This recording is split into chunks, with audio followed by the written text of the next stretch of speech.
Friends, ಎಲ್ಲರಿಗೂ ನಮಸ್ಕಾರ. ಇವತ್ತಿನ ದಿನ ನಾನು ಗೊಡ್ಗಾರ ಮಾಡೋದು ಹೇಗೆ ಅನ್ನೋದನ್ನು ಹೇಳ್ಕೊಡ್ತೀನಿ.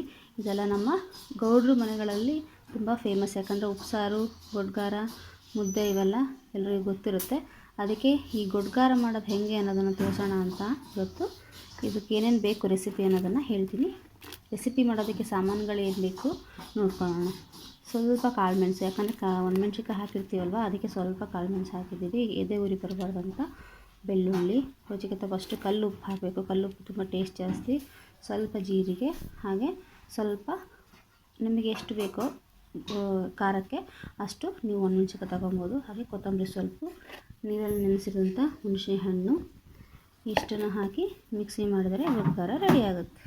ನೋಡಿ, ಹುರಿದಂಥ ಮಸಾಲೆ ಎಲ್ಲವನ್ನು ಮಿಕ್ಸಿ ಮಾಡಿದ್ಮೇಲೆ ಗೊಡ್ಗಾರ ಈ ಥರ ಇರುತ್ತೆ. ಇದು ಬಾಯಿ ಕೆಟ್ಟಿರೋರಿಗೆ, ಜ್ವರ ಬಂದು ರುಚಿ ಅನಿಸ್ತಾ ಇರೋರಿಗೆ ಈ ಗೊಡ್ಗಾರ, ಸಟ್ಟೆ ಕಟ್ಟು ಮುದ್ದೆ ಮಾಡಿಕೊಟ್ರೆ ಊಟವನ್ನು ಚೆನ್ನಾಗಿ ಮಾಡ್ತಾರೆ.